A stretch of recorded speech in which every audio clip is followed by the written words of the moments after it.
সন্ধ্যা হলে ভোরের পাখিটাও নিরে ফিরে শান্তির ঘুম দিবে বলে। কিছুদিন আগে একটা ভিডিও দিয়েছিলাম, বলছিলাম এর আপডেট ভিডিও আপনারা পাবেন। তখন বয়স ছিল 15 দিন, ছোট ছোট ছিল। একসাথে যখন চলতেছিল তখন এমনি গিজ লাগতেছিল। প্রিয় বন্ধুরা, এই হাঁসগুলা অত্যন্ত সযত্নে লালন পালন করে এখন হাঁসগুলার বয়স কত ভাই? এখন হাঁসগুলার বয়স হচ্ছে 2 মাস। আলহামদুলিল্লাহ যথেষ্ট বড় হয়েছে। এর পিছনে কি পরিমাণ ঘাম, কি পরিমাণ অর্থ এবং কি পরিমাণ শ্রম দিতে হয় এই ব্যাপারে শুনবো যে হাঁসগুলা পালে, তার কাছ থেকে শুনবো। এখানে কতগুলো হাঁস আছে? 500 হাঁস আছে। এখানে 500 হাঁস আছে। এখন আছে কয়টা? আলহামদুলিল্লাহ এই 470 থেকে 80টা আছে। 20-30টা মারা গেছে বা কোনো কারণে নিয়ে গেছে। যাই হোক প্রিয় বন্ধুরা, হাঁস পালন অত্যন্ত সহজ এবং অত্যন্ত কঠিন। এই হাঁসগুলো মানুষের বাচ্চার মতন যত্ন করে করে আজকে এতটুকু বড় করছে। সারাদিন কি খায় এগুলো?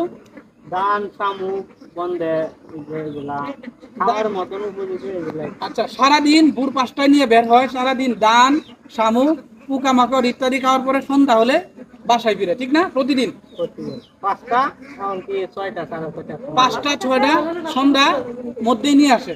এখানে প্রায় এখন 500-র কাছাকাছি, অর্থাৎ 470-80টা আছে। এই হাঁসগুলো হচ্ছে নেত্রকোনা পূর্বদলা বিশ্বাগুন ইউনিয়ন। আমাদের এলাকায় ঐতিহ্যবাহী নেত্রকোনাতে হাঁস পালন হয়, বিশেষ করে বর্ষা সিজনে 2 মাস 3 মাস। যারা স্থানীয় কৃষক ধান চাষের পাশাপাশি গরু পালন এবং সিজনাল ভাবে বিশেষ করে হাঁসটাও পালনের চেষ্টা করে। বন্ধুরা, আপনাদের কাছে কেমন লাগছে ভিডিওটা? আশা করি আপনাদের মূল্যবান মতামত একটু কমেন্টে শেয়ার করবেন।